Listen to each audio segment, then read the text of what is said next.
Oke, bismillah. Assalamualaikum warahmatullahi wabarakatuh.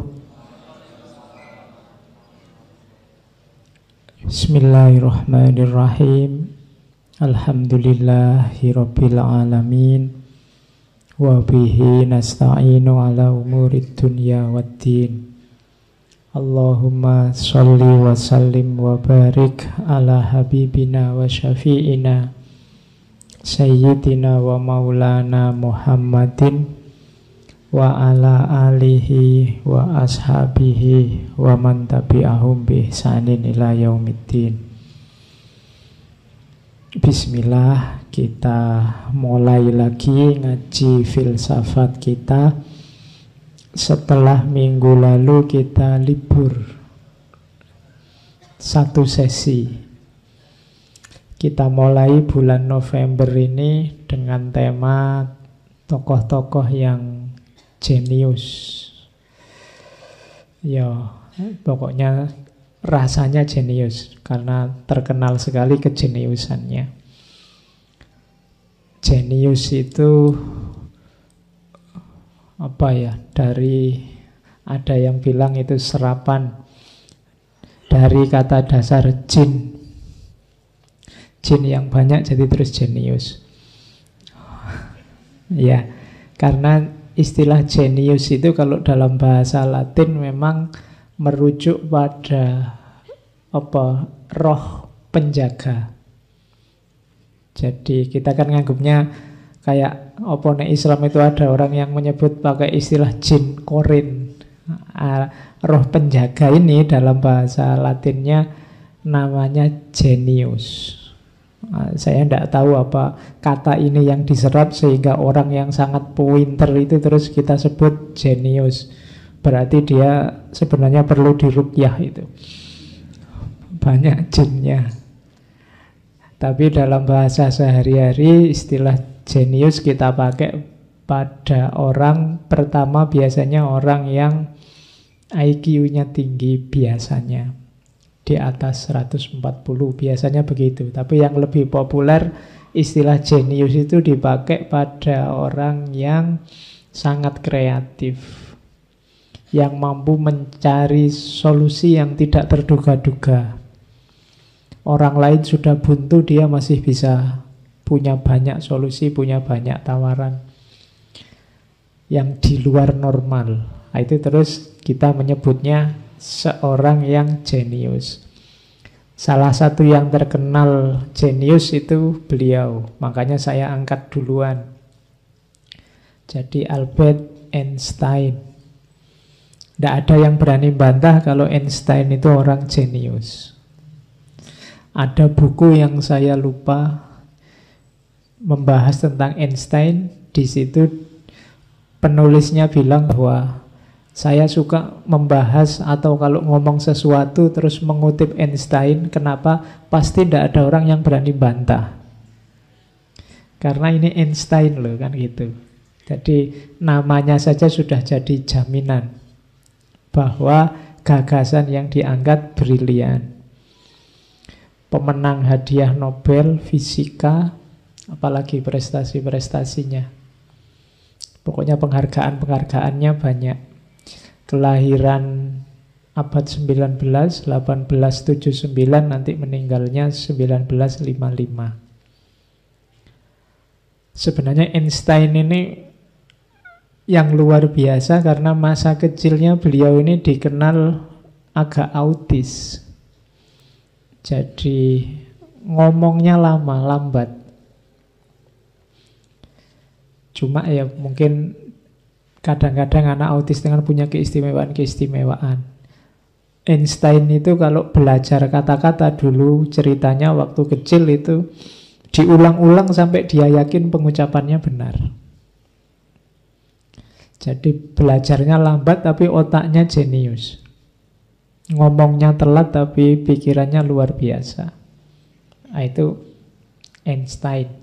Tapi ya lama-lama ketika dia dewasa sudah hambatan-hambatan itu sudah tidak ada. Sudah jadi tokoh besar. Keturunan Yahudi tapi anti-Zionisme. Einstein ini nanti di usia-usia tua pernah ditawari jadi presiden Israel. Tapi tidak mau, ditolak. Karena dia tidak suka dengan model perang. Nanti dia dikenal orang yang punya madhab pasifisme. Pasifisme itu ya sukanya damai, tidak suka perang. Makanya dia tidak mau jadi presiden, apalagi presiden Israel. Di sini mesti perang. Jadi dia Yahudi tapi anti Zionis. Oke, saya tidak tahu kalian begitu tahu dia Yahudi masih mau ngaji ini tidak? Oke ya. Yang jelas kontribusi paling besar dari seorang Einstein ada di ranah fisika. Beliau punya relativitas umum, relativitas khusus, macam-macam. Cuma malam ini kita tidak ngaji fisika, jadi kita ngaji filsafat. Makanya sudutnya nanti beda. Ya, nanti kamu minta ke takmir ya, selain ngaji filsafat, mau ada ngaji fisika, mau ada ngaji kimia. Lo keren lo itu nanti. Saya membayangkan dulu zaman jayanya peradaban Islam dengan ilmunya, ya masjid itu tempat kajian-kajian semacam itu. Kadang-kadang fisika, kadang matematika, kadang biologi kan gitu. Yo fikihnya ya tetap ada, tidak masalah. Tapi disiplin-disiplin yang lain juga mengikuti. Oke, kita langsung saja karena mulainya agak telat tadi. Kalau ini silakan dipelajari sendiri. Ini warisannya Einstein. Keluarganya, ilmunya, ini warisan keilmuannya ada. Nanti silakan dikopi kalau yang ingin mendalami Einstein. Apa saja teori-teori yang diwariskan, pandangan-pandangannya, dan lain sebagainya. Saya tidak jelaskan itu satu-satu, nanti kamu puyeng. Oke, termasuk tentang filsafat dan agama. Malam ini kita beri judul Wisdom of Albert Einstein. Kita kaji, kita cari hikmah dari pandangan-pandangan Einstein tentang kehidupan yang tidak fisika ya. Karena kalau saya malam-malam gini ngajari kalian fisika atau matematika, ya insya Allah kamu tidak akan nyambung. Jadi daripada kamu tidur, mending kita mengkaji hikmahnya. Kan sering saya bilang hikmah itu ada di mana-mana, termasuk dalam diri seorang Einstein. Buku-bukunya banyak, tidak cuma buku fisika. Kalau kalian googling nanti bisa download sak kapoke tulisan-tulisan, manuskrip-manuskrip, surat-surat dari seorang Einstein. Oke, kita mulai. Itu cara Einstein mendeskripsikan dirinya. I am by heritage a Jew, by citizenship a Swiss, and by make-up a human being. And only a human being without any special attachment to any state or national entity whatsoever. Aku itu, katanya Einstein, kalau dilihat dari keturunan Yahudi, kalau dari warga negara Swiss, kalau dilihat dari casingnya, make up itu kan luarnya, human being, aku ini manusia. Dan memang dia ingin an only human being. Pokoknya anggap saja aku ini ya manusia, without any special attachment, tanpa ada keterkaitan khusus dengan negara tertentu, dengan kota tertentu, dengan hal-hal tertentu, apapun itu. Jadi pertama-tama lihat saja aku sebagai seorang manusia. Jadi itu maunya Einstein begitu. Kayak tadi kan di depan kamu sudah semangat mau belajar Einstein, tiba-tiba saya bilang dia Yahudi loh ya. Kamu mungkin setengah mengkerut, wah Yahudi nih. Ya untung terus tak tambahi, tenang aja, dia anti Zionis. Lumayan. Oke, kita kan selalu begitu, menempeli orang dengan label-labelnya. Nah, Einstein inginnya pertama-tama lihat saja aku ini manusia. Manusia saja. Tanpa ada kamu sambungkan dengan apapun, bahkan dengan kota atau negara. Karena Einstein ini pindah-pindah. Ada masa dia stateless. Jadi tidak punya negara. Nanti dia di Swiss, terakhir ke Amerika karena kejam-kejamnya Nazi memburu orang-orang Yahudi. Jadi kita belajar Einstein, pertama-tama belajar jadi manusia. Apa sih manusia itu? Katanya Einstein, manusia adalah bagian dari keseluruhan yang kita sebut sebagai alam semesta. Satu bagian yang terbatas dalam ruang dan waktu. Jadi pertama-tama menurut Einstein, kita ini tidak di atas alam semesta, tapi bagian dari alam semesta. Ini statement ini menarik karena biasanya orang modern itu merasa dirinya lebih tinggi dari alam semesta. Tapi bagi Einstein, kita ini bagian dari alam semesta. Sering para filosof itu menggambarkan kalau alam ini semacam jarum jam, semacam satu mesin besar, ya kita manusia ini salah satu bagian dari mesin itu. Kalau ini gambarannya kayak mesin kan, kalau satu mesin tidak fungsi, yang lain juga tidak fungsi semua. Kalau satu skrupnya rusak, yang lain juga ikut kacau. Maka jangan dikira angkara murkanya manusia itu efeknya hanya pada manusia. Jadi pikiran jahatmu, pikiran jelekmu jangan dikira hanya mengimbas pada dirimu. Karena kita ini bagian dari mesin besar, alam semesta. Oke. Nah, terus gimana kalau manusia bagian dari alam semesta? Ia mengalami dirinya, pemikiran dan perasaannya sebagai sesuatu yang terpisah dari yang lain. Sejenis delusi dalam kesadarannya. Jadi manusia itu sering tidak sadar kalau dia bagian dari alam semesta. Manusia selalu merasa dirinya berbeda. Jangankan manusia dengan alam, manusia dengan manusia yang lain juga menganggap dirinya berbeda. Kalau aku ini, kalau kamu itu. Kalau aku kelompok ini, kalau kamu kan kelompok itu. Kalau aku aliran ini, kamu kan aliran itu. Itu kalau pakai kalimatnya Einstein ini delusi kesadaran. Kita pakai banyak topeng, tapi kita tidak sadar bahwa kita pakai topeng-topeng. Kalau topengnya dicopot, kita itu sama. Aku dan kalian ini kan sebenarnya ya sama. Ya kebetulan saya duduk di depan. Duduk di depan ini topengnya. Kalau duduk di depannya dikurangi ya kita sama. Kebetulan saya yang ngomong, kalian yang mendengarkan. Kalau ngomong dan mendengarkannya dikurangi, kita sama. Jadi hakikatnya kita sama. Tapi manusia selalu cenderung membeda-bedakan. Kesadaran hidupnya berada dalam kesadaran perbedaan. Itu yang disebut delusi kesadaran.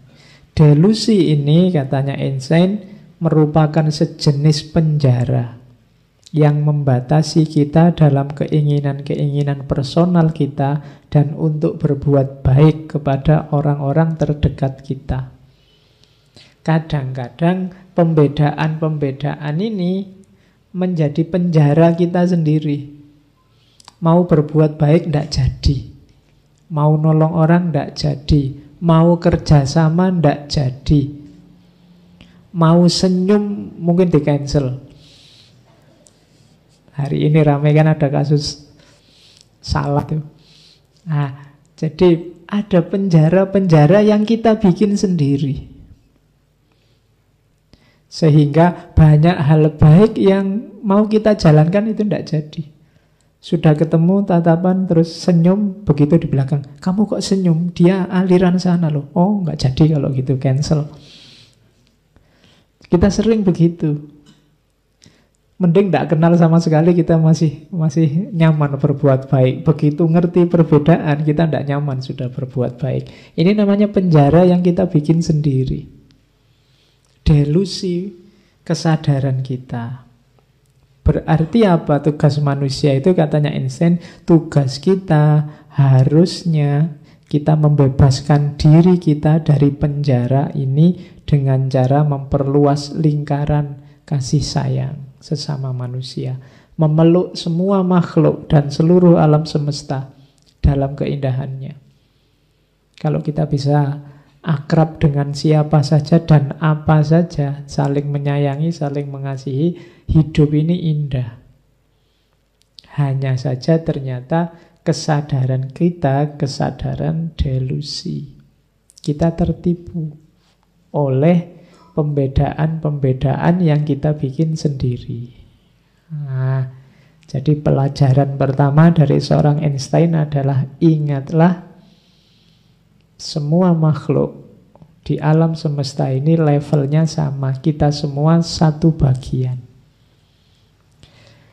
Pelajaran kedua masih tentang manusia.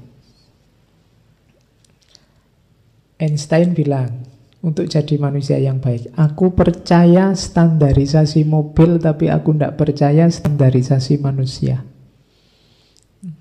Maksudnya apa standarisasi manusia? Kita itu sering bikin rumus baku dalam hidup tentang mungkin kebenaran, mungkin kebaikan, mungkin keindahan yang berhubungan dengan manusia. Padahal manusia itu sifatnya historis, kontekstual. Kadang-kadang baik di sana, tidak cocok kalau itu diterapkan di sini. Kadang-kadang bagus, benar di sini, kalau diterapkan di sana tidak nyambung. Padahal banyak orang inginnya menstandarkan apapun. Katanya Einstein, loh kalau mobil distandarkan tidak apa-apa. Tapi kalau manusia, jangan distandarkan. Kalau distandarkan tanpa ada pengecualian, jadinya tidak manusiawi. Absen minimal 75%. Itu kan standar. Ya. Loh. Tetap harus ada bobolannya, harus ada pengecualiannya. Kalau kaku kayak gitu, lahirnya manusiawi. Bobolannya misalnya, ya kalau sakit tidak apa-apa, lebih 75. Kalau ada kepentingan darurat, izin ya tidak apa-apa. Itu namanya ada bobolannya. Standarnya tidak standar mati. Kalau standarnya mati, tidak manusiawi, kayak mobil. Nah, jadi kalau standarisasi mobil oke, tapi kalau standarisasi manusia janganlah. Justru manusia kalau distandarkan nanti tidak berkembang. Beri dia kebebasan biar kreatif, biar berkembang. Jadi pelajaran selanjutnya tentang manusia, hati-hati dengan standarisasi, dengan rumus-rumus yang kita bikin tentang manusia. Kalau orang baik, ini. Kalau orang tidak kayak gini, dia tidak baik. Itu namanya standarisasi. Bukan berarti keliru, tapi begitu distandarkan, jadinya tidak luas. Sementara hidup ini dinamis. Kayak kamu matok standar, Pak, pokoknya standar saya besok kalau nyari pasangan, rambutnya panjang, kulitnya mulus, putih, hidungnya mancung. Ini kan standar. Kalau kamu kaku kayak gini, mbok sampai jenggoten tidak ketemu. Jadi luwes lah bobolan, ada bobolan-bobolannya dikit-dikit harusnya gitu loh. Pak, ada ini Pak yang suka sama saya, rambutnya panjang sih, tapi kulitnya kok tidak sesuai harapan ya. Ya wis tidak apa-apa lah, ada yang mau syukur. Itu namanya bobolan-bobolan. Jangan kaku dengan standarmu. Pokoknya Pak, selama saya kuliah haram bagi saya pacaran misalnya. Loh, kamu nyetandar sendiri, nanti kamu sumpek sendiri loh dalam hidupmu. Kalau tiba-tiba jatuh cinta gimana? Akhirnya kuliahmu malah kacau balau. Kenapa? Karena kamu berjuang ngempet biar tidak jatuh cinta. Nah, jadi hati-hati dengan standar-standar yang kamu patok. Bukan berarti jangan bikin standar, tapi bikin standar yang tidak kaku, tidak kayak barang. Kalau kayak mobil sih gampang di standar, tapi kalau manusia ya jangan.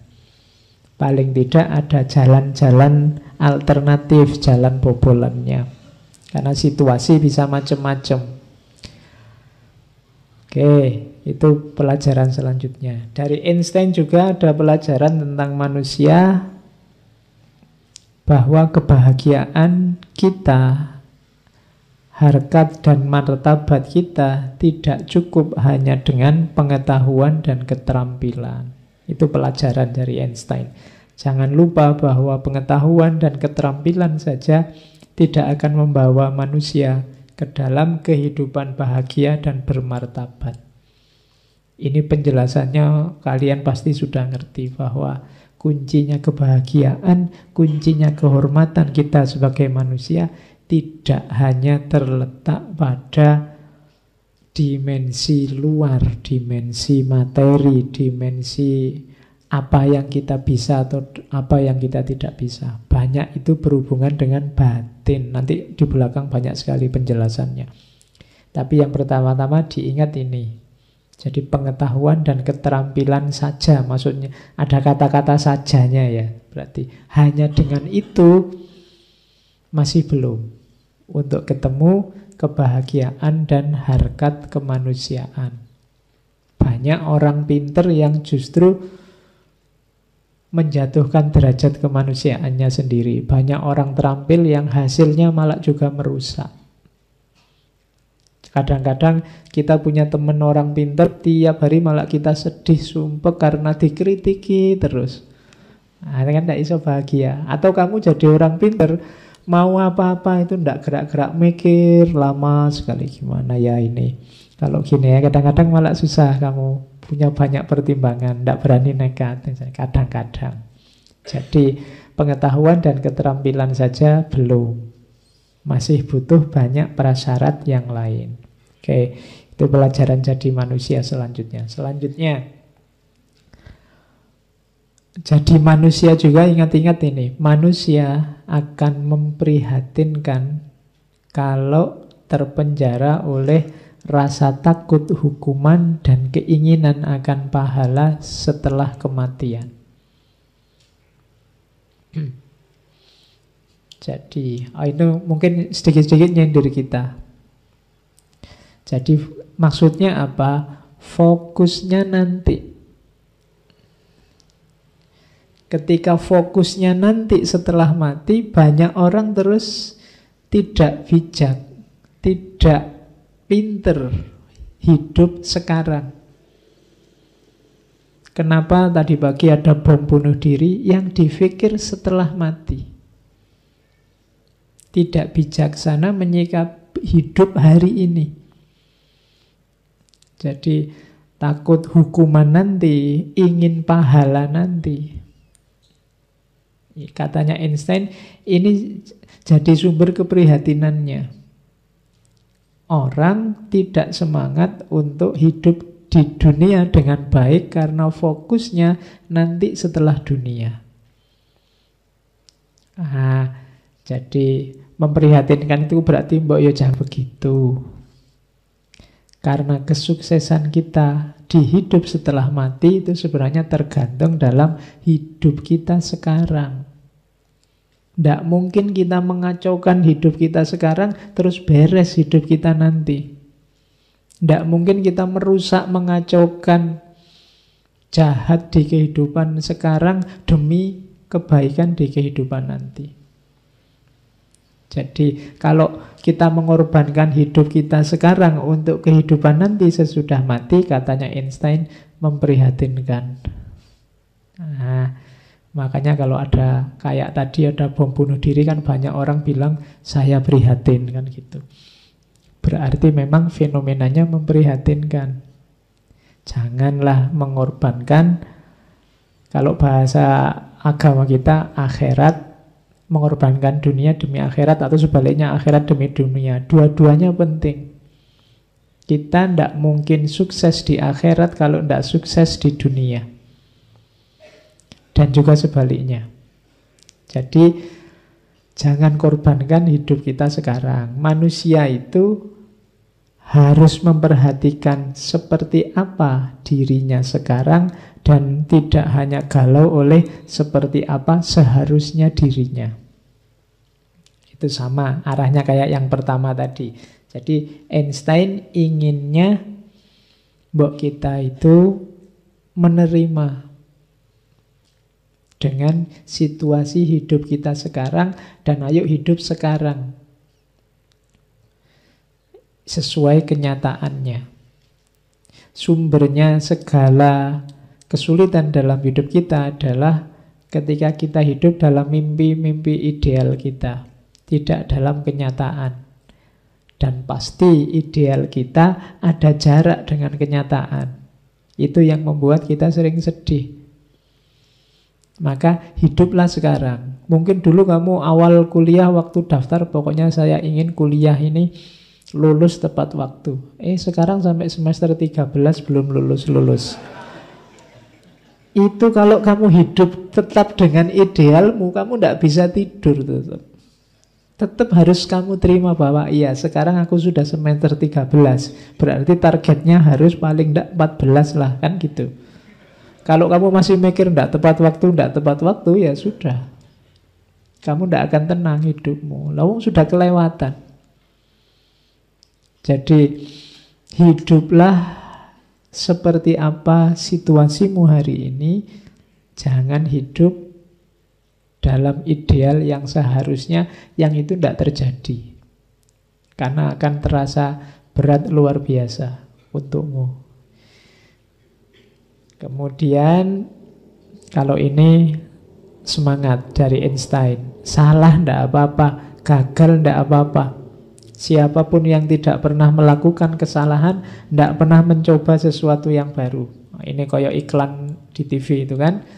Kalau tidak kotor ya tidak belajar.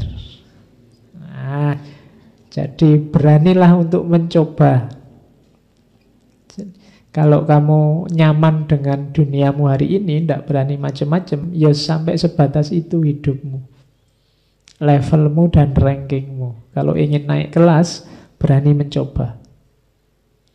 Nah, kasih tantangan untuk hidupmu sendiri. Tantang, bisa ndak kayak gini? Ayo dicoba. Tantang dirimu, cobalah. Kalau gagal, berarti alamat akan terjadi sesuatu yang baru nantinya. Gagal diulang lagi, gagal diulang lagi. Jadi pelajaran dari Einstein tentang manusia ditutup dengan ayo berani mencoba, salah ndak apa-apa, karena tidak akan lahir sesuatu yang baru kalau kita tidak berani mencoba. Kalau Einstein itu pasrah saja dengan situasi dirinya, yang dia sejak kecil punya beberapa kekurangan, tidak akan lahir seorang Einstein. Oke, nah sekarang kita lihat bekal apa untuk jadi seorang seperti Einstein, manusia yang mirip Einstein. Menurut Einstein sendiri, yang pertama-tama kita harus punya rasa ingin tahu. Rasa penasaran. Penasaran itu penting. Katanya Einstein, yang penting adalah jangan berhenti bertanya. Rasa ingin tahu punya alasannya sendiri untuk selalu ada. Pertanyakan apapun. Aku tidak punya bakat khusus. Aku hanya bisa ingin tahu. Jadi kata Einstein, keahlianmu apa, bakatmu apa? Kata Einstein, enggak, saya tidak punya bakat apa-apa, wong malah kekuranganku banyak. Bakatku cuma satu, keingintahuanku dalam, luas. Jadi mentalnya ilmuwan itu sebenarnya bekalnya kan rasa ingin tahu ini. Rasa ingin tahu itu apa-apa kamu herani, kamu tanyakan. Kamu lihat, tadi kok hujan cuma sebentar ya? Apa sekarang sudah musimnya penghujan ya? Ini telat apa memang sudah waktunya? Itu kan pertanyaan-pertanyaan banyak. Ngaji ini kok mau katanya jam 8, jam 8 lebih 10 belum mulai-mulai, ada apa toh ini? Yang salah siapa? Oh itu tanya, jangan diem aja. Jadi curiosity itu rasa ingin tahu. Di sekelilingmu ini tidak ada yang normal-normal saja, semuanya bisa ditanyakan. Masjid itu loh kok warnanya hijau ya? Di mana-mana sering saya lihat juga pakai warna hijau. Apa hijau itu simbolnya Islam? Siapa sih yang bilang hijau itu simbolnya Islam? Terus sejarah tentang warna hijau sebagai warna masjid itu kayak gimana? Kamu pernah tanya enggak? Bulan bintang kok terus jadi simbolnya Islam? Sejak kapan umat Islam pakai simbol bulan bintang itu dan seterusnya. Itu namanya gerius. Tapi kan kita enggak, kita itu pokoknya jalan kayak biasanya, normal aja kok Pak. Semuanya ya juga normal-normal saja. Nah, model baju, kalau kayak gini kan model gaya barat. Kalau jubah kayak Timur Tengah. Kalau ya macam-macam.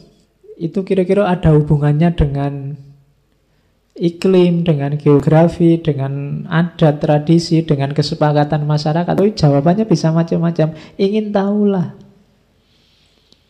Begitu kamu masuk dari luar ke masjid ini, setiap hal yang kamu lihat itu bisa ditanyakan.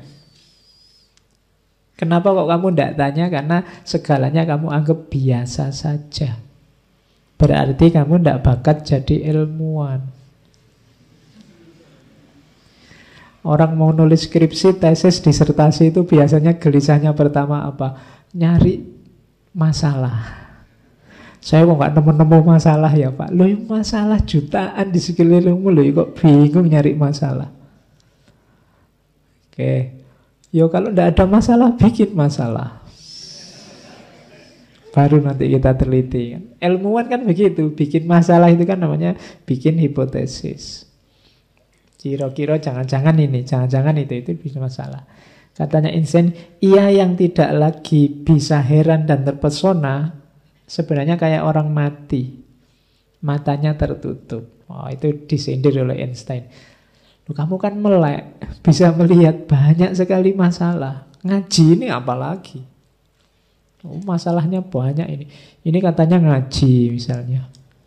Kok enggak ada Quran-Qurannya? Kan banyak yang tanya gitu. Ini katanya filsafat, malah bahas Einstein. Kok enggak bahas tokoh-tokoh filsafat? Oh, ini loh banyak yang bisa ditanyakan. Jadi tanyalah. Bukannya aku terlalu pintar, kata Einstein. Kamu kan nganggap aku sangat pintar, katanya Einstein. Enggak, tapi apa? Aku menggumuli pertanyaan-pertanyaan lebih lama. Jadi hidupku penuh dengan pertanyaan. Jadi Einstein itu kan sejak kecil terkenal autis. Jadi kalau lihat apa-apa ya direnungi sampai dalam. Kalau kita kan perhatiannya mudah teralihkan, ada apa-apa terus sehingga tidak fokus. Kalau Einstein punya kelebihan fokus apa-apa. Nah, mungkin tidak pindah sebelum tahu jawabannya. Oh, itu bakat ciri seorang ilmuwan. Dan katanya Einstein, jangan menjadi tua berapa lama pun kamu hidup. Maksudnya jangan jadi tua apa? Jangan pernah berhenti bersikap seperti anak-anak di hadapan misteri besar di mana kita dilahirkan. Maksudnya Einstein, rasa ingin tahu ini sebenarnya fitrah dimiliki oleh manusia sejak anak-anak. Anak-anak kita, adik-adikmu yang masih balita, yang baru bisa mikir, baru bisa ngomong, itu kan kecenderungannya cerewet. Apa saja kan ditanyakan. Ini apa? Itu apa? Kan selalu begitu. Itu kok begini? Terus usil, ingin dicoba. Itu anak kecil. Katanya Einstein, ini dipelihara harusnya sampai dewasa.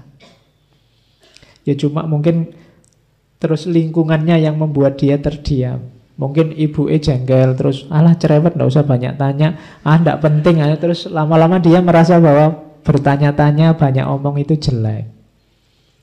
Jadi katanya Einstein, Mbok kamu nggak usah jadi, kalau untuk dunia ilmu jangan jadi tua, cerewetlah, tanyalah terus kayak anak kecil tadi, kejarlah apapun yang kamu ingin tahu. Tidak usah malu-malu, tidak usah segan-segan, tidak usah males-males. Kamu ingin tahu apa, kejar saat itu juga. Anak kecil itu kan tidak pernah nanti aja nyari jawabannya, mesti ngejar saat itu juga. Nah, apapun pertanyaan yang muncul dalam dirimu, coba biasakan sekarang kejar jawabannya saat itu juga. Tadi saya ngomong misalnya, kenapa ya kok warna hijau ini jadi tren banyak masjid misalnya, selain warna putih. Kamu boleh kan pegang HP kan, kamu sekarang lebih gampang lagi mengejar jawaban itu, ada Google yang maha tahu. Oh, itu kamu tinggal nulis, butuh Coba cek hijau dalam tradisi Islam, jangan-jangan ketemu. Ya mungkin adanya bahasa Inggris atau bahasa yang lain, ya coba kamu gali. Jangan nunggu besok. Kalau nunggu nanti apa besok, biasanya kelewatan. Tidak jalan lagi sudah.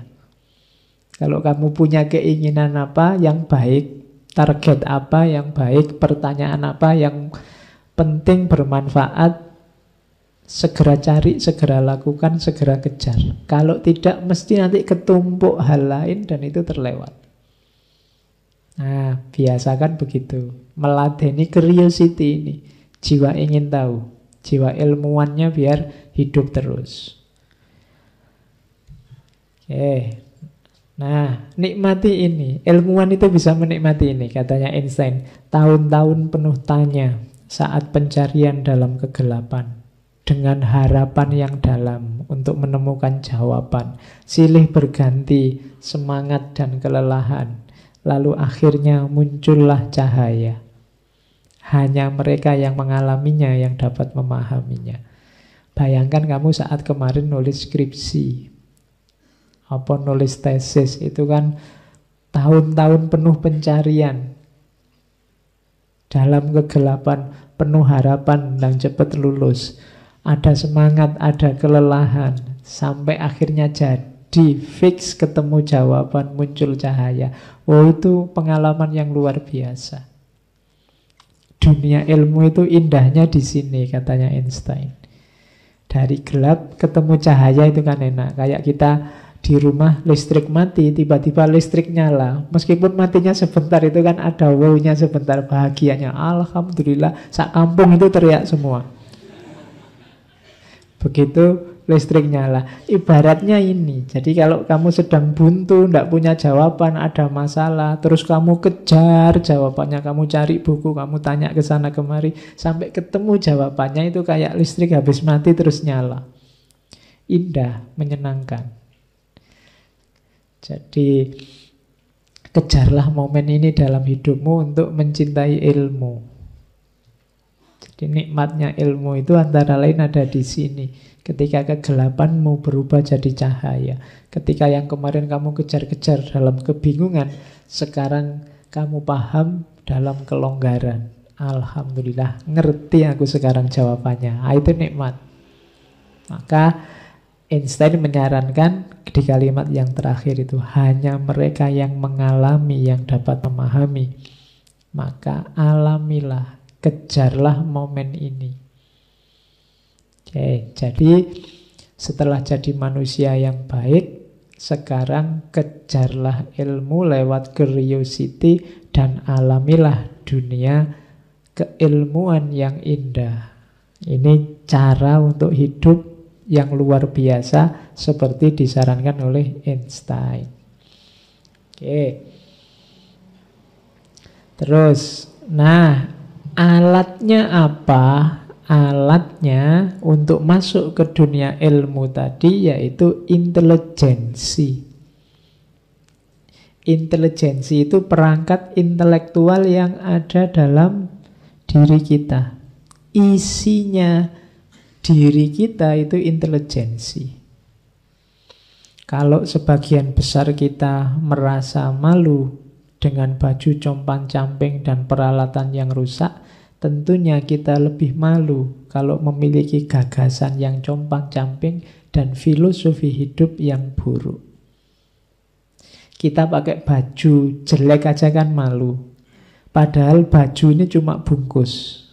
Harusnya kita lebih malu lagi kalau isinya baju yang jelek. Karena logikanya isi lebih penting daripada bungkus, meskipun bungkus juga penting.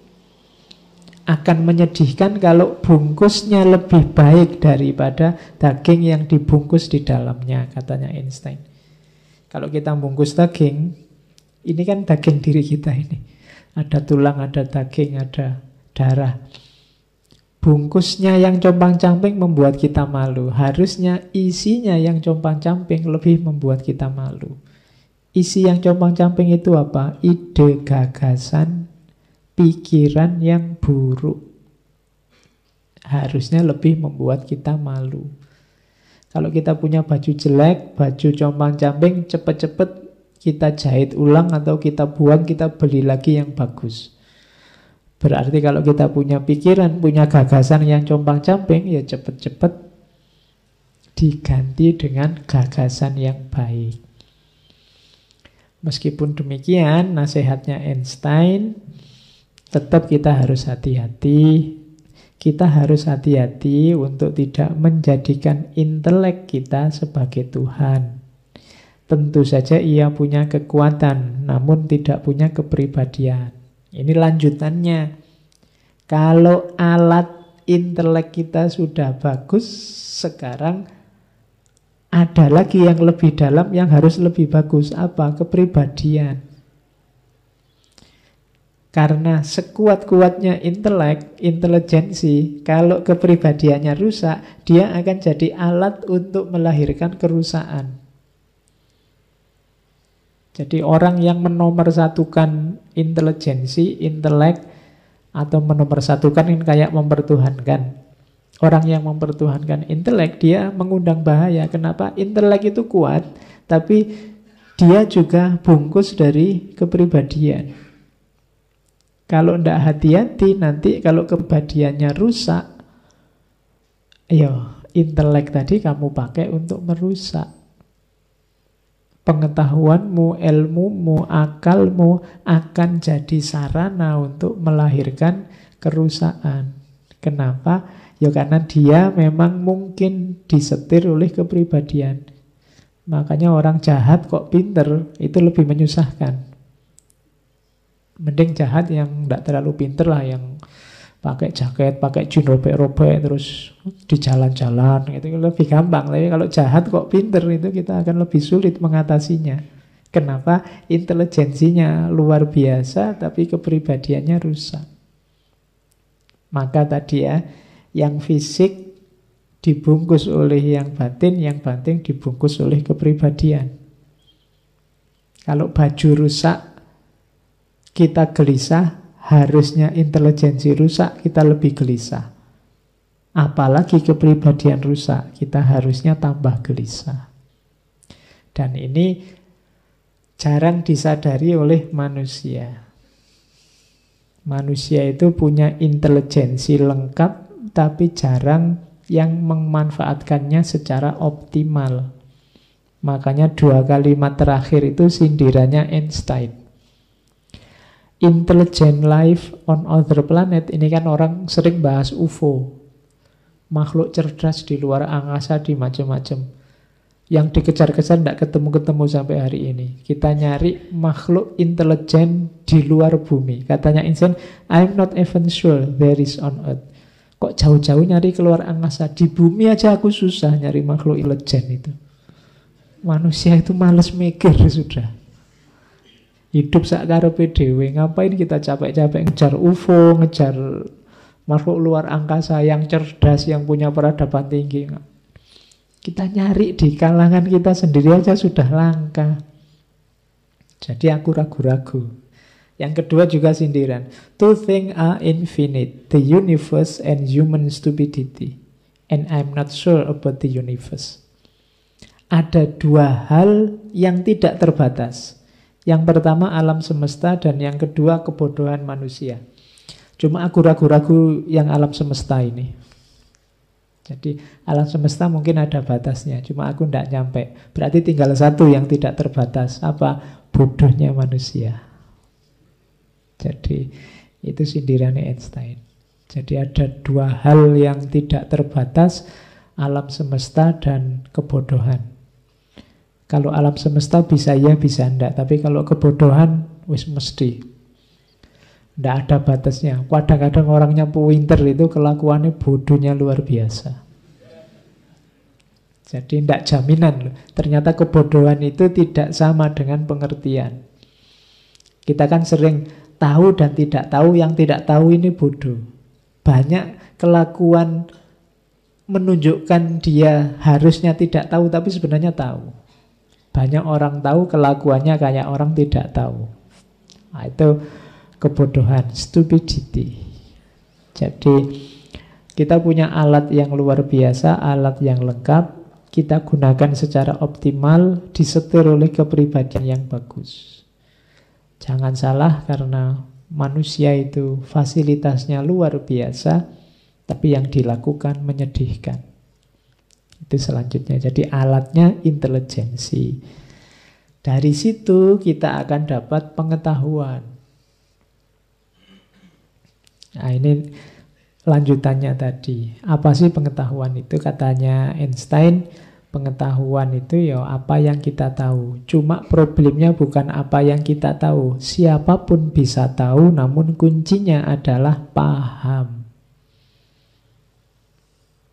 Jadi kalau sekedar tahu, anak kecil itu banyak tahu tentang banyak hal, tapi paham beda.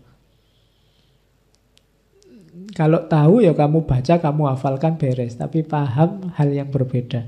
Teorinya Einstein tentang relativitas umum, relativitas khusus, macam-macam. Mungkin kamu bisa tahu, kamu begitu kamu baca, kamu tahu sudah. Tapi paham, wallahu a'lam. Buku filsafat yang tebal-tebal itu kamu kan suka gitu, terus kamu baca, tahu berarti kamu. Tapi kalau saya tanya paham enggak? Bisa enggak? Jadi kuncinya dipaham. Kalau ada yang tanya, tahu enggak kamu pikiran-pikirannya Heidegger? Tahu Pak, saya pernah baca. Paham? Enggak Pak. Nah, jadi problemnya paham. Sebenarnya kalau dilanjutkan, setelah paham ada satu level lagi, namanya kesadaran. Di atas kesadaran ada tindakan. Di atas tindakan ada tanggung jawab. Efeknya. Jadi kalau sudah tahu, lanjutkan biar paham. Kalau sudah paham, sadari. Kayak tadi, kenapa kok orang pintar kelakuannya kayak orang bodoh? Dia belum sadar. Sadari mana yang harus dilakukan, mana yang jangan dilakukan. Setelah kamu sadari, jalankan dalam tindakan. Kalau sudah kamu jalankan, ya siap nanggung resikonya, namanya tanggung jawab. Kalau perbuatan baik, kamu akan dapat hasil yang baik. Kalau perbuatan buruk, kamu akan dapat hasil yang buruk. Tanggung jawablah.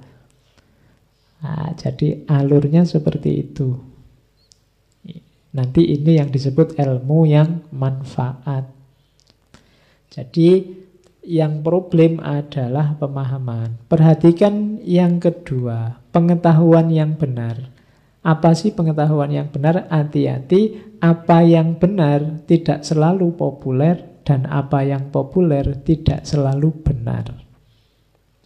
Ini juga wanti-wantinya Einstein, khususnya untuk kita yang banyak ketipu oleh hoax. Jadi apa yang benar tidak selalu populer, dan apa yang populer tidak selalu benar. Kadang-kadang yang benar itu tersembunyi. Hanya sedikit orang yang tahu.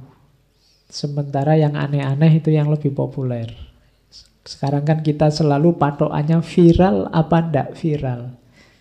Begitu viral kita anggap benar. Nah, itu berlaku kaedahnya Einstein ini. Apa yang benar tidak selalu populer, apa yang populer tidak selalu benar. Apalagi hari ini, banyak kubu punya buzzernya sendiri-sendiri. Karena logika kita kan logika viral, maka mereka memanfaatkan itu. Kita baru percaya kalau viral. Kalau tidak viral kita tidak percaya. Pakai dalilnya Einstein ini. Apa yang benar tidak selalu populer, apa yang populer tidak selalu benar.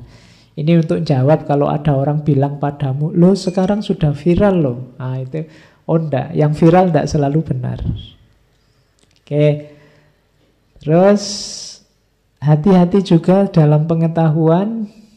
Otoritas yang kita terima tanpa pertimbangan, tanpa pikiran, itu adalah musuh besar dari kebenaran. Jadi katanya Einstein, dalam dunia ilmu pertama-tama harus diuji, diragukan, dikaji. Tidak diterima begitu saja.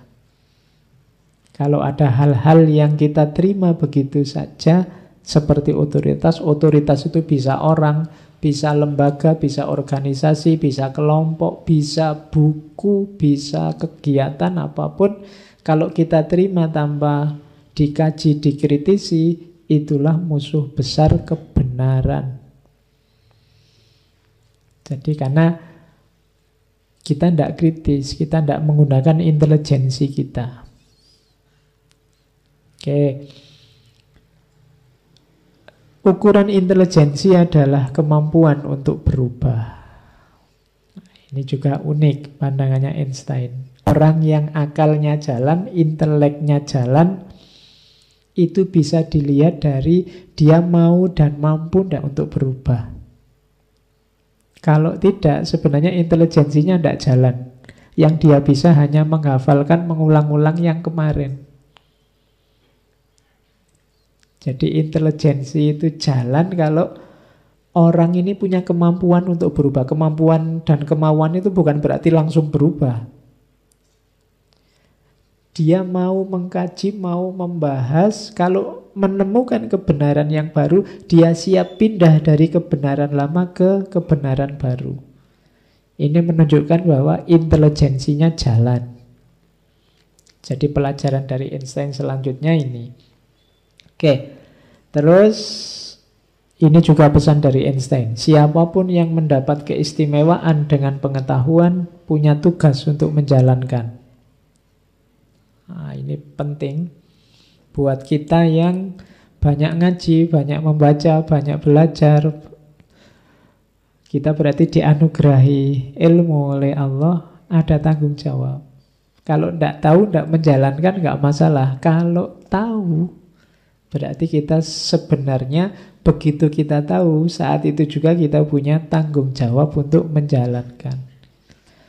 Kalau gitu mending tidak tahu aja, Pak. Kalau pura-pura tidak tahu apalagi. Jadi tugasmu cari ilmu, kalau sudah dapat ilmu ya dijalankan. Gunanya ilmu itu kan untuk meningkatkan kualitas hidup kita. Bukan untuk dihafalkan, ditulis, simpan di perpustakaan.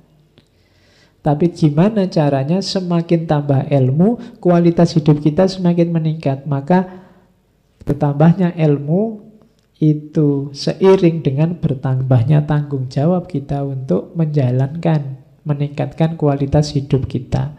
Harusnya begitu. Oke, ini pelajaran dari Einstein. Kalau pengetahuan sudah ditata rapi serius, nanti akan lahir sains. Ada satu quote yang sangat terkenal dari Einstein, yaitu bahwa Tuhan tidak sedang bermain dadu. Maksudnya apa? Kalau kalian main dadu kan nomor berapapun yang kamu dapat itu kan kebetulan. Saya pengen nomor 6 ini, kamu gelundung ke dapatnya 1. Nah, itu main dadu kan begitu. Maksudnya apa Tuhan tidak sedang bermain dadu ini? Alam semesta ini dengan segala rumus, aturan, sunatullahnya itu memang didesain, ditata, diatur. Dia tidak muncul begitu saja. Allah tidak iseng. Bahasanya Al-Quran kan biar ada Qurannya ya. Iya, katanya Allah kan afa hasibtum annama khalaqnakum abasan. Apa kamu anggap aku menciptakan kalian semua itu iseng? Enggak. Kalau iseng itu kan kayak kebetulan. Enggak. Tuhan tidak sedang bermain dadu. Allah bikin apapun itu dari yang besar-besar sampai yang paling kecil. Itu ada desainnya, ada tujuannya. Tidak kebetulan. Nanti para filosof muslim kan sebelumnya banyak ngomong ini. Betapa bumi ini sangat cocok untuk manusia. Sangat sesuai untuk manusia. Segalanya klop untuk kehidupan manusia. Itu pasti tidak kebetulan. Kalau kebetulan tidak semuanya, sedikit-sedikit. Tapi ini semuanya cocok, pelek untuk hidup kita. Berarti apa? Tuhan tidak sedang main dadu. Di alam semesta ini ada rumus-rumusnya, ada hukum-hukumnya, ada aturan-aturannya. Nah, ilmuwan itu tugasnya apa? Belajar rumus-rumus ini loh. Belajar desain-desain ini loh. Kalau bahasa agama, memahami sunnatullah, termasuk tentang relativitas, tentang gravitasi. Ini kan semua namanya sunnatullah. Ilmuwan mengungkap ini. Cuma sains dapat jaya hanya dalam atmosfer kebebasan berbicara. Kalau ini sudah umum bahwa ya untuk pengembangan sains perlu kebebasan. Kalau terlalu banyak kekangan ya sains tidak akan berkembang. Nah, ini yang ketiga unik dari Einstein. Untuk menunjukkan kamu paham benar apa tidak tentang sesuatu, katanya Einstein, kalau engkau dapat menjelaskannya kepada anak usia 6 tahun, berarti engkau sendiri sudah memahaminya. Itu kalimatnya salah. Jadi, kalau engkau sudah bisa menjelaskan pada anak umur 6 tahun, berarti kamu sudah paham. Kalau belum, berarti belum. Jadi kalau kamu baca buku, tutup buku ini, terus adikmu yang 6 tahun dipanggil, tak jelasin ya dik, bukunya tadi.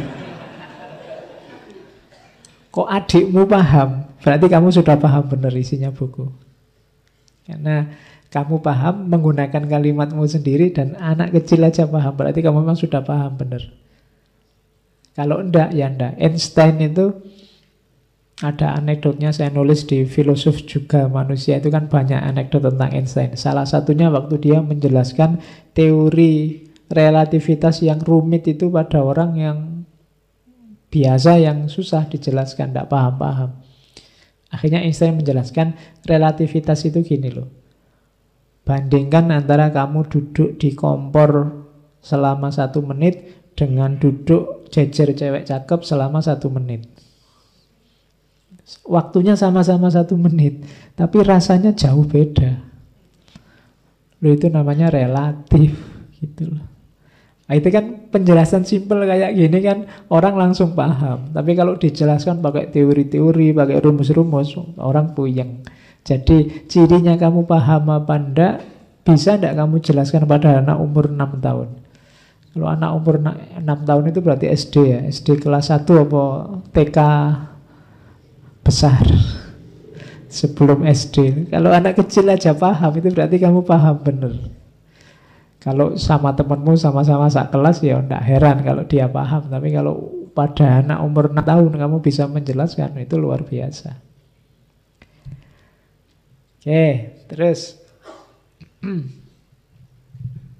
nah ini kebebasan. Tadi kan untuk bisa mencapai sains kita butuh kebebasan berpikir.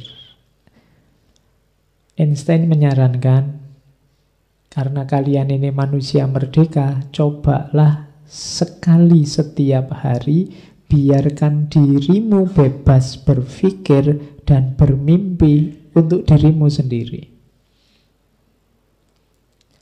Kadang-kadang kita ini mimpi saja tidak berani. Kamu memenjara dirimu sangat sempit.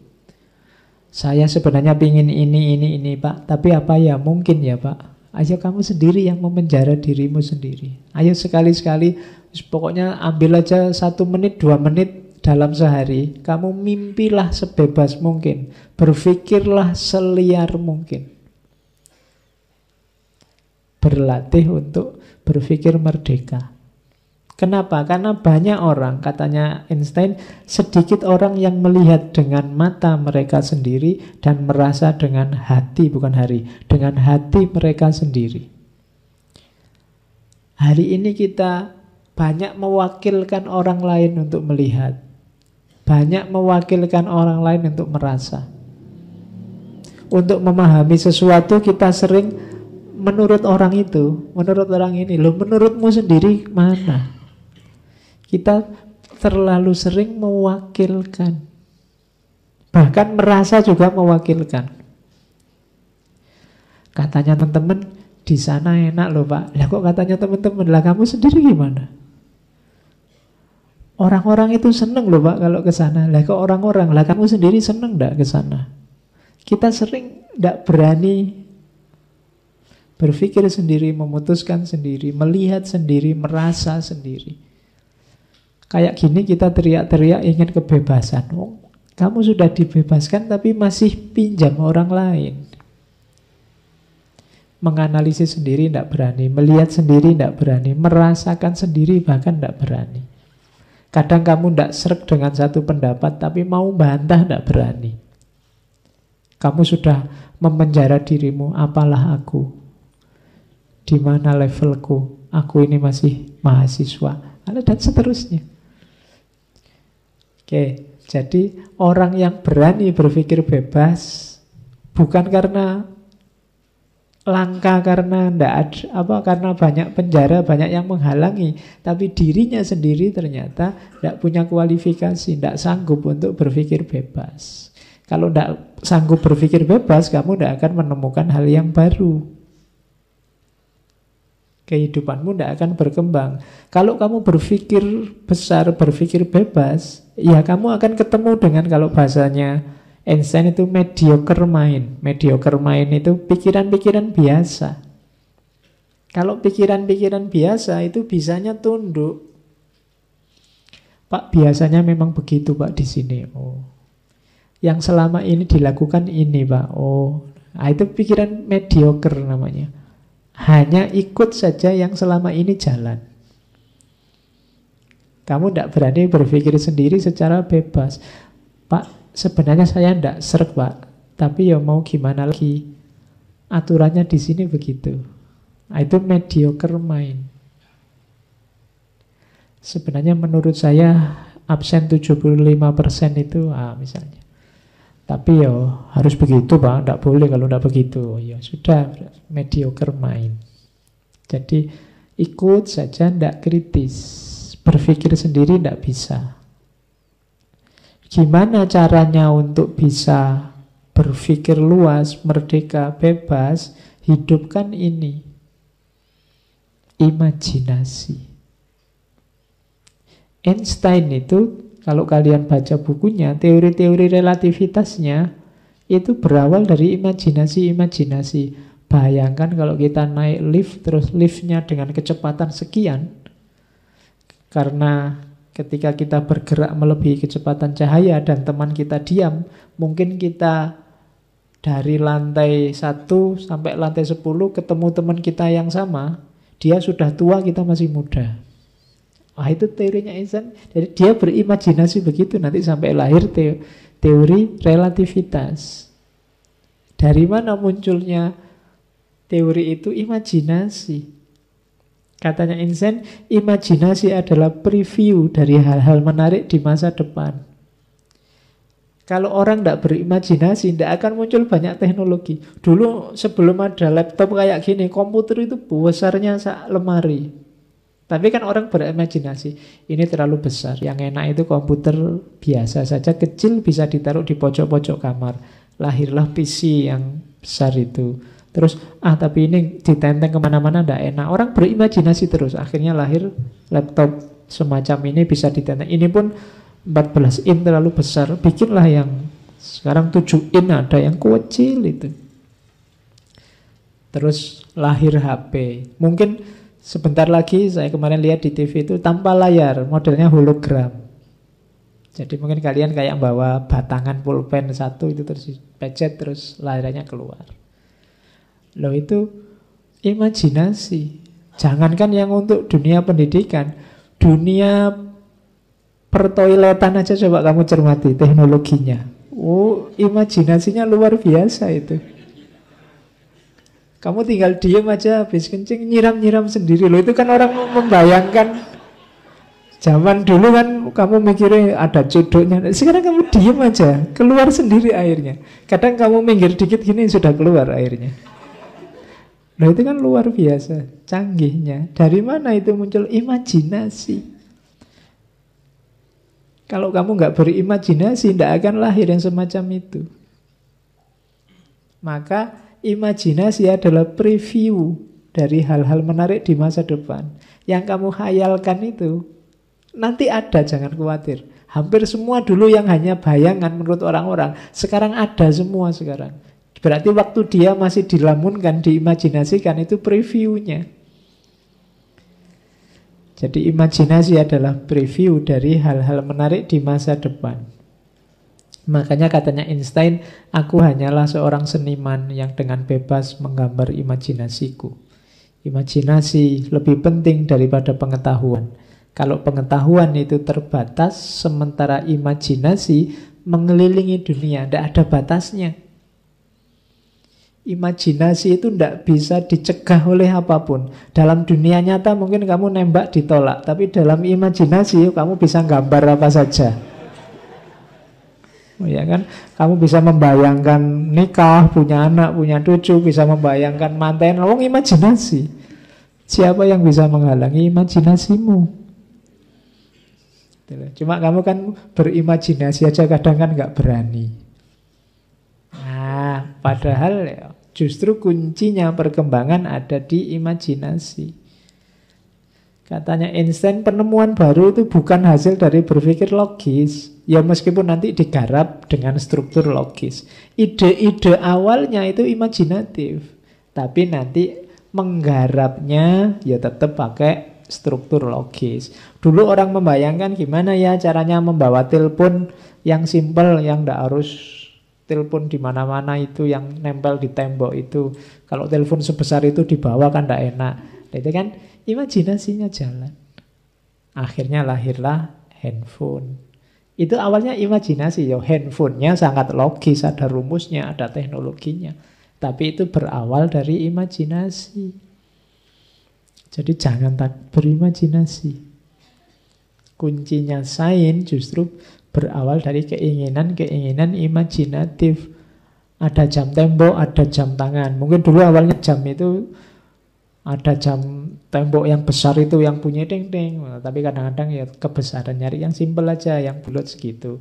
Tapi itu kan bisanya di ruangan. Kalau kita kemana-mana kan gimana caranya lihat waktu. Masa membawa yang besar itu ditaruh di punggung kan ya tidak lucu. Terus muncullah jam tangan. Lah itu imajinasi. Jadi sains lahir karena imajinasi. Katanya Einstein, untuk menghidupkan imajinasi. Kalau engkau ingin anak-anakmu cerdas, bacakan dongeng-dongeng. Dongeng itu kan imajinatif. Kalau ingin anakmu lebih cerdas lagi, bacakan lebih banyak dongeng-dongeng lagi. Makanya kalian yang belajar filsafat, filsafat itu logis menghidupkan otak kiri, tapi tidak apa-apa kamu baca-baca novel, baca komik, baca cerita-cerita. Menghidupkan imajinasi. Nonton film itu kan menghidupkan imajinasi.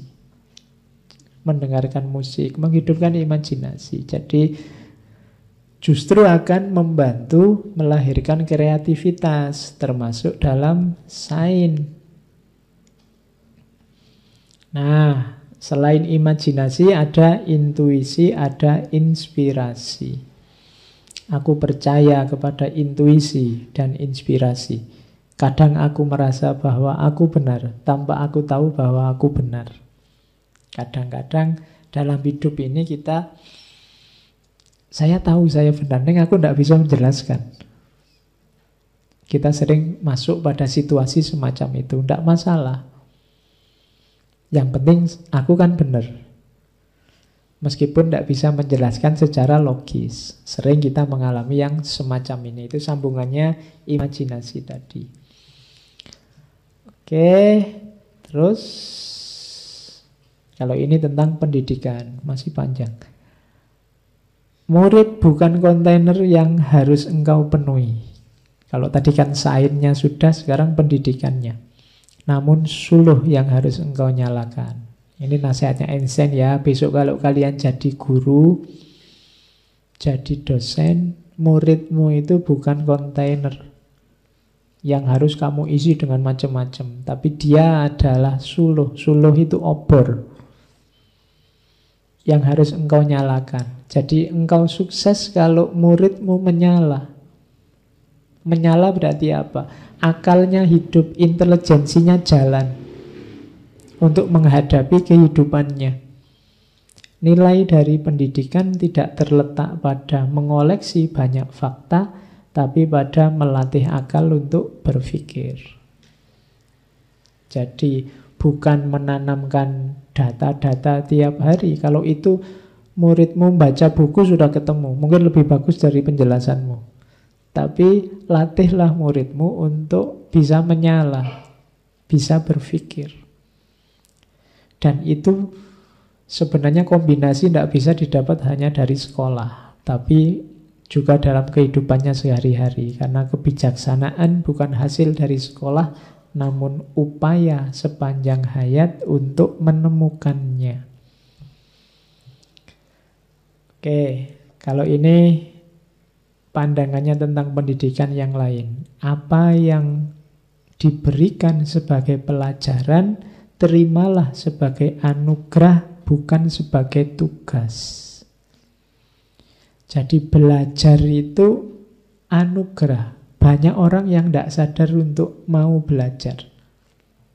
Kita yang dianugerahi belajar kadang-kadang menganggap belajar itu tugas. Ini yang membuat kuliah itu berat. Disuruh masuk 75% aja beratnya luar biasa. Kenapa? Kamu anggap itu tugas. Kalau kamu anggap anugerah, tidak pakai aturan-aturan gitu, tetap kamu kuliah. Orang tuamu dulu sejak kecil sampai pontang-panting nyuruh kamu belajar gitu kan. Ayo belajar. Seolah-olah itu tugas, padahal itu anugerah. Kalau itu anugerah kan kita nikmati, tanpa harus disuruh-suruh. Maka katanya Einstein, rumusnya apa? Biar kamu rajin, anggaplah belajar itu sebagai anugerah. Jangan pernah menganggap belajar sebagai satu tugas, tapi sebagai satu kesempatan berharga untuk mengetahui pengaruh pembebasannya yang indah dalam jiwa, untuk kebahagiaanmu dan keuntungan masyarakat di mana karyamu nantinya berkaitan. Jadi, ketika kamu belajar, ingatlah bahwa kamu sedang berada di jalan untuk jadi yang bahagia dan yang bermanfaat. Rasakan pengaruhnya ilmu yang membebaskan. Ilmu itu, setiap ilmu yang kamu temukan, sebenarnya dia sedang melakukan proses pembebasan. Pembebasan dari apa? Dari tidak tahu menjadi tahu. Orang yang tidak tahu itu kan orang yang terpenjara, orang yang gelap. Begitu tahu, kamu lepas, kamu terang sekarang. Tidak lagi gelap. Maka ilmu punya fungsi pembebasan. Setiap kali kamu paham sesuatu, satu belenggumu lepas. Oke. Nah, yang terakhir tentang pendidikan, katanya Einstein, setiap orang itu jenius. Jadi kalau tadi kita bilang Einstein itu jenius, kalau Einstein bilang semua orang jenius. Namun kalau engkau menilai seekor ikan dengan kemampuannya memanjat pohon, ia akan merasa sepanjang hidupnya sebagai orang bodoh. Jadi nama lainnya adalah setiap orang itu jenius kalau ketemu bakatnya, ketemu kemampuannya masing-masing. Kalau ikan kok dinilai kemampuannya memanjat pohon, ya dia DO terus mesti. Ya, nilainya E terus pasti. Nah, kesalahannya di situ sebenarnya. Atau jangan-jangan kamu salah milih kolam sehingga nilaimu kok E terus ini. Berarti mungkin kamu keliru milih kolamnya. Bakatmu tidak di situ. Atau jangan-jangan memang bakatmu bukan kuliah. Ya. Jadi di dunia yang lain, loh iya loh, ke kuliah itu kan ya cuma kelembagaannya. Yang wajib kan cari ilmunya. Mungkin kamu gaya kuliah tidak cocok sama jiwamu. Belajarmu mungkin pakai jalur yang lain. Mungkin. Jadi, dan karena bukan jiwamu, akhirnya kan kamu terus kuliah pontang-panting, bijine E terus. Dan kamu terus merasa jadi orang tidak berguna, merasa jadi orang bodoh. Padahal mungkin salah sawahnya saja. Salah kolamnya saja. Kamu tidak sadar bahwa kamu ikan, tapi kamu kuliah di penerbangan. Ya, kalau ikan kan kamu harusnya di perikanan. Karena kamu kuliah di penerbangan, tidak nyambung. Nilaimu ya E terus. Nah, jadi itu nasihat dari Einstein. Oke. Masih panjang Einstein, wisdomnya panjang sekali. Tentang orang lain. Einstein sebagaimana banyak filosof, banyak tokoh yang lain sepakat bahwa kita harus mengabdikan kemampuan, kapasitas kita untuk memberikan yang terbaik untuk orang lain. Hidup kita ini,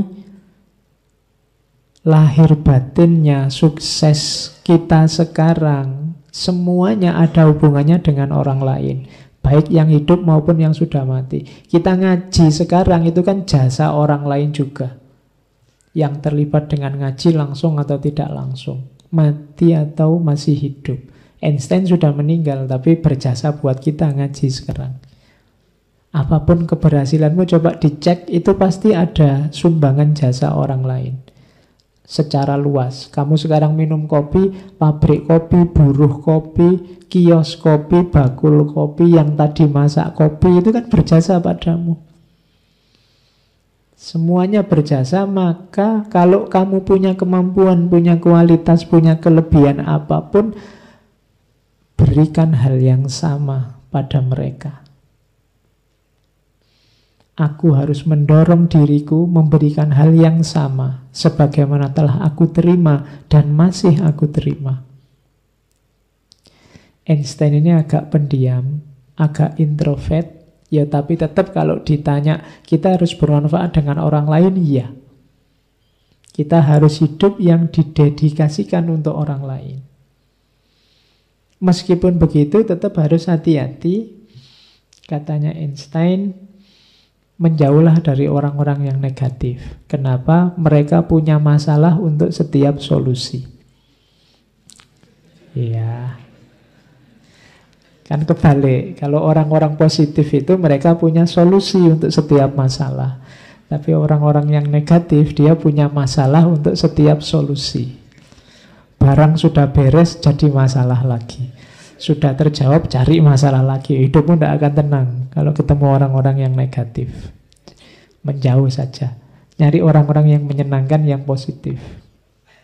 Biar kita tidak terjebak di hidup yang serba gelap. Hari ini kan banyak orang yang selalu nemu masalah untuk setiap solusi. Ada apa saja yang sebenarnya sudah beres, tapi terus lahir masalah baru, lahir masalah baru. Kita mau buang-buang waktu tidak penting untuk hal-hal, pertanyaan-pertanyaan, masalah-masalah yang tidak relevan untuk hidup kita. Nah, ini keluhannya Einstein pada orang lain. Sebenarnya keluhan tentang dirinya sendiri. Pemahamanku tentang keadilan sosial dan tanggung jawab sosial anehnya selalu tabrakan dengan kenyataan hidupku yang kurang kontak langsung dengan orang lain dan komunitas lain. Aku ini yang nyuruh-nyuruh orang baik dengan sesama. Aku sendiri agak pendiam, agak introvert. Aku sejatinya seorang lone traveler. Aku seorang pejalan sendirian. Dan tidak pernah terikat dengan negaraku, rumahku, temanku, atau bahkan keluarga dekatku dengan sepenuh hati. Jadi dia ini merasa tidak pernah benar-benar punya keterikatan, apakah dengan negaranya, bahkan dengan keluarganya. Dia merasa orang yang sendiri. Dan dia nyaman dengan itu. Jadi itu kata dia tentang dirinya sendiri. Tapi tetap orang harus berbuat baik pada sesama. Ada kalimat tentang kesendirian yang bagus dari Einstein. Orang yang mengikuti kerumunan biasanya tidak akan bisa lebih jauh dari kerumunan itu. Tapi orang yang berjalan sendiri akan mendapati dirinya di tempat yang tak pernah dilihat orang sebelumnya.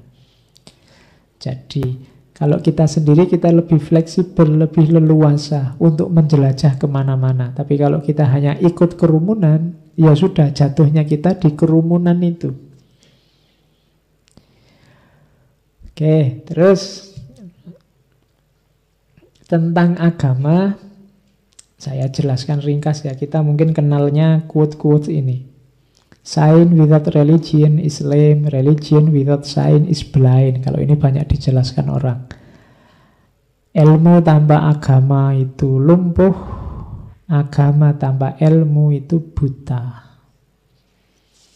Ini berarti kalau kita punya ilmu tapi minus religiositas, kita lumpuh. Lumpuh itu berarti tidak bisa kita terasing dalam kehidupan dunia kita. Tidak bisa jalan. Tapi agama tanpa sains buta.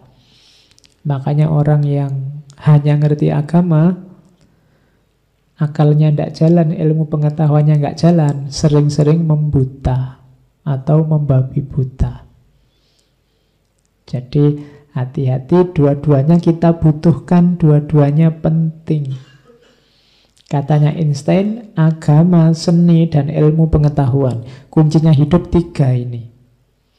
Tiga ini adalah cabang dari pohon ilmu yang sama. Dan Einstein mengkritik orang ateis. Dia mengkritik orang ateis itu, katanya Einstein, orang ateis yang fanatik itu seperti para budak yang masih merasakan beratnya rantai yang sudah mereka campakkan melalui perjuangan yang berat. Mereka adalah makhluk yang dalam dendam mereka kepada agama tradisional sebagai opium masyarakat tidak mampu mendengarkan musik alam semesta. Jadi ini kritiknya Einstein, orang ateis itu kayak orang budak yang masih merasakan ada rantai. Jadi ateisme di awal modern yang dikritik oleh Karl Marx sebagai candunya masyarakat itu kan berawal dari agama yang sangat membelenggu kehidupan. Jadi agama yang membuat orang tidak bisa bangkit, tidak bisa berjuang. Agama yang membuat orang lemah. Terus orang memberontak sehingga agamanya ditinggal, dia ingin berjuang. Agamanya ditinggal, jadi ateis. Ini kayak para budak. Harusnya kalau sudah bebas, mungkin logikanya Einstein, ya beragamalah secara bebas. Tapi orang ini tidak mau beragama, kenapa? Masih terbayang-bayang belenggunya. Jadi kritik Einstein, ateis itu kayak para budak yang masih terbayang-bayang, masih merasakan beratnya rantai. Orang jadi tidak mau beragama karena terbayang-bayang kekangan agama sebelumnya. Padahal kalau dia mau jeli mendengarkan suara musik alam semesta, memahami alam sekelilingnya, dia akan tahu bahwa alam yang tidak kebetulan ini pasti ada yang mengatur. Nah, itu kritiknya pada ateis. Cuma Einstein dikenal agak panteis. Panteis itu menurut Einstein dia tidak cocok dengan gagasan personal God. Personal God itu Tuhan yang ada sosoknya. Dia lebih suka Tuhan itu meliputi alam semesta. Jadi itu kan kita mengenalnya sebagai panteisme. Dia mengkritik, dia tidak suka gagasan Tuhan yang personal. Dia juga mengkritik, aku tidak percaya pada Tuhan teologis yang memberi balasan atau menghukum. Tuhanku menciptakan hukum alam yang mengurusi semuanya. Alam semesta ciptaannya tidak berjalan asal-asalan, namun dengan hukum yang tak bisa dikalahkan. Jadi bagi Einstein, gambaran Tuhan yang menyiksa apa memberi pahala itu dia tidak terlalu cocok. Dia lebih cocok Tuhan yang memberi sunnatullah, hukum alam yang sudah tertib, teratur, rapi. Kalau kamu melakukan kejelekan, efek jeleknya akan kamu rasakan. Kalau kamu melakukan kebaikan, efek baiknya akan kamu rasakan di alam semesta ini. Jadi Einstein lebih suka konsep ketuhanan semacam itu. Bukan konsep ketuhanan yang personal, yang menakut-nakuti atau mengiming-imingi. Tapi Tuhan yang punya sunnatullah, tapi Tuhan yang meliputi alam semesta. Itu pandangannya Einstein tentang Tuhan. Nanti ada beberapa tulisannya tentang itu. Ini tadi yang saya jelaskan tentang pasifisme. Dia anti perang. Aku mengajarkan kedamaian, bukan perang. Aku akan menanamkan cinta, bukan kebencian. Pasifismeku adalah satu rasa instinktif. Jadi tidak usah tanya argumen rasionalnya apa. Ini insting, satu rasa yang menguasaiku karena membunuh manusia itu menjijikkan. Apapun alasannya. Membunuh manusia, entah satu orang apalagi banyak orang, itu menjijikkan. Sikapku ini tidak berasal dari satu teori intelektual tertentu, tetapi didasarkan kepada antipati yang paling dalam terhadap setiap jenis kekejaman dan kebencian. Jadi dia menganut pasifisme. Makanya ada cerita dia sebenarnya tidak setuju dengan berdirinya negara Israel. Meskipun belakangan nanti dia ditawari jadi presiden. Oke. Try not to become a man of success, but rather try to become a man of value. Jangan berusaha untuk jadi orang sukses, tapi berusahalah untuk jadi orang yang bernilai. Kamu renungi sendiri ya maknanya. Sukses itu one part, satu bagian kerja, satu bagian play, permainan, dan satu bagian keep your mouth shut, diamlah. Jadi kalau kamu ingin sukses, bekerjalah, bermainlah, dan diamlah. Kesuksesanmu akan datang. Kalau kamu terlalu banyak ngomong, terlalu cerewet, kamu tidak akan sempat kerja, tidak akan sempat bermain. Kalau terlalu serius kerja, tidak ada mainnya, kamu akan stres, tidak akan sukses. Kalau main-main saja, tidak ada kerjanya, tidak mungkin kamu sukses. Jadi tiga-tiganya harus ada. Satu bagian work, satu bagian play, satu bagian diam. Nah, itu yang penting. Engkau tidak akan pernah gagal sampai engkau berhenti berusaha. Jadi kegagalanmu itu tidak pada saat targetmu tidak terpenuhi, tapi pada saat engkau tidak mau berjuang lagi. Saat itu berarti kamu gagal. Terus kebahagiaan itu sederhana. Meja, kursi, semangkok buah, sebuah biola. Apalagi yang dibutuhkan untuk bisa bahagia? Kalau kamu sekarang mungkin kopi, kuota, kemudian sudah, kalau sudah ada itu bahagia. Mungkin yang rokok ya rokok, selesai sudah. Mau nyari apa lagi? Oke. Ada saran dari Einstein, kalau engkau ingin bahagia, ikatkan hidupmu pada satu tujuan, bukan pada orang atau sesuatu. Aku ingin apa tujuan ya, bukan orang. Kalau orang berarti ya kamu tidak akan bisa bahagia. Pokoknya aku manut sampean, kamu tidak akan bahagia. Aku ingin kayak gitu, tidak akan bahagia. Bikin target, arahkan ke targetnya. Dunia ini berada, kalau ini tentang kejahatan ya pandangannya Einstein, dunia ini berada dalam bahaya besar karena mereka yang membiarkan atau mendorong kejahatan, bukan karena mereka yang benar-benar melakukannya. Dunia ini adalah tempat yang berbahaya untuk ditinggali, bukan karena orang-orang jahat, namun karena orang-orang yang tidak melakukan apa-apa terhadap tindakan kejahatan. Orang jahat itu insya Allah jumlahnya jauh lebih sedikit dari kita. Kenapa kok menonjol? Karena kita tidak pernah mengambil tindakan apa-apa terhadap kejahatan. Jadi justru bahayanya adalah kecuekan kita. Pertama-tama, ya kejahatannya bahaya, tapi lebih bahaya lagi kecuekan kita. Kita tidak peduli. Kalau ada berita kriminal rasanya biasa aja. Ada motor dibegal. Oh sekarang musimnya memang musim begal, Pak.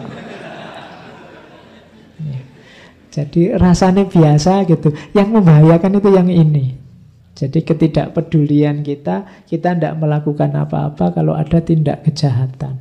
Kita tidak ingin memberi kontribusi apapun untuk biar kejahatan itu turun atau tidak terjadi. Nah, itu masalah. Oke. Sudah mau habis waktunya. Ada beberapa quote, sebenarnya masih banyak. Kalau wisdomnya Einstein itu, ini yang saya bawa. Orang pintar itu mampu menyelesaikan masalah. Kalau orang bijaksana mampu menghindari masalah. Saya tidak tahu kamu lebih suka yang mana. Jadi orang bijaksana itu dia canggih sekali sehingga tidak ketemu masalah. Tapi kalau orang pintar ketemu masalah tidak apa-apa, tapi dia bisa menyelesaikan. Ya kalau kalian harusnya bisa dua-duanya. Ya pinter, ya bijaksana. Kalau bisa ya jangan ketemu masalah. Tapi kalau ketemu masalah bisa kita selesaikan. Nah itu hidupmu bahagia mesti. Yo paling tidak salah satunya. Jangan sampai tidak punya dua-duanya. Wis tidak pinter, tidak bijaksana lagi. Ya sudah tidak pinter, kerjaannya tiap hari cari masalah. Nah, itu berarti tidak pinter, tidak bijaksana. Oke. Hidup ini seperti naik sepeda. Untuk menjaga keseimbangan, engkau harus tetap bergerak. Jangan males. Begitu kamu males, berarti kamu tidak gerak. Pasti hidupmu tidak seimbang. Ketika tidak seimbang, pasti nanti kamu akan jatuh. Jangan diam. Jalanlah. Jalan kemana Pak? Tidak tahu, pokoknya gerak aja. Kalau tidak ada targetnya, jalan di tempat. Moco-moco apa, pokoknya ada gerak. Jangan sampai tidak ada aktivitas.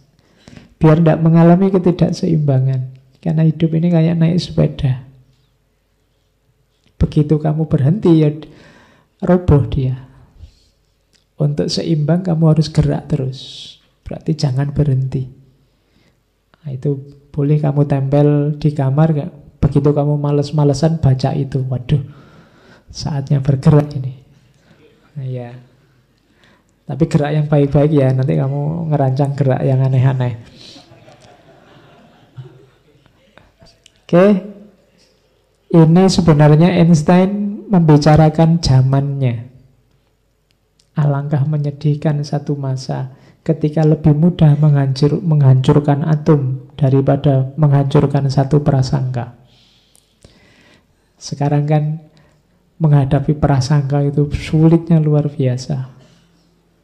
Mending bikin bom atom katanya Einstein. Lebih mudah. Orang itu kalau sudah punya prasangka, dibelokkan, dijelaskan, diingatkan sudah susah. Dan Einstein hidup di zaman seperti itu. Lah kok sekarang rasanya mirip kayak gini, berarti sebenarnya kita tidak berubah-berubah sejak dulu. Begitu dililit oleh prasangka, sudah tidak bisa dibelokkan lagi. Selalu begitu. Nah, itu masalah. Ini kalimat unik dari Einstein. Satu pertanyaan yang kadang membuatku bingung. Ini yang gila itu aku apa orang-orang ya? Maksudnya Einstein, rasanya aku itu waras. Perasaan menurut akal warasku yang benar itu kayak gini. Tapi orang-orang kok kayak gitu semua. Ini yang waras aku. Apa yang gila aku, apa yang gila orang-orang? Kadang-kadang kan kita merasa begitu. Dengan pikiran sederhana saja kelihatan yang benar ini. Tapi kok orang-orang hampir semua bilang yang benar itu. Itu yang salah orang-orang apa aku? Yang gila itu orang-orang apa aku ya? Ah, itu kegelisahannya Einstein. Kita mungkin pernah ngalami ini. Sebenarnya ini pancingan untuk kita curiosity tadi. Ayo ditanyakan lagi, ayo diulas lagi, ayo dibahas lagi kehidupan kita. Oke, terakhir, I love to travel, but I hate to arrive. Aku suka piknik, suka berjalan ke mana-mana, tapi aku tidak suka arrive, datang. Kedatangan berarti berhenti. Aku tidak suka kalau berhenti. Pinginnya travel, terus piknik, terus kemana-mana, terus. Ya kalau kamu mungkin duitnya dari mana Pak? Ya. Journey Kan tidak harus fisiknya, pikiran kita, imajinasi kita bisa kemana-mana. Kayak tadi dijelaskan oleh Einstein kan, justru imajinasi kita itu preview bagi temuan-temuan besar yang akan datang. Maka jangan malu-malu, jangan segan-segan untuk melakukan travel, melakukan perjalanan kemanapun. Dan jangan berhenti. I hate to arrive. Jangan berhenti, jalan terus, jalan terus. Banyak hal menarik yang bisa kamu temukan di mana-mana. Di sekelilingmu, di tempat manapun kamu ada. Jangan berhenti. I love to travel, but I hate to arrive. Nah, itu pesan utama dari Einstein. Oke, saya kira itu ya Einstein. Semoga ada wawasan baru. Mungkin kita baru tahu Einstein yang bayangan kita fisika sekali, ternyata banyak punya gagasan-gagasan kebijaksanaan yang luar biasa. Semoga ada banyak pelajaran yang bisa kita ambil dari seorang Einstein, ikonnya sains modern. Oke, saya kira itu. Minggu depan kita ketemu sesepuhnya Einstein, Isaac Newton. Nah, lahirnya relativitas itu diawali dari kritiknya pada gagasan-gagasannya Newton. Nanti kita lihat kebijaksanaan apa yang dimiliki oleh sesepuhnya Newton. Oke, saya akhiri sekian. Kurang lebihnya mohon maaf. Wallahu a'lam bishawab. Wassalamualaikum warahmatullahi wabarakatuh.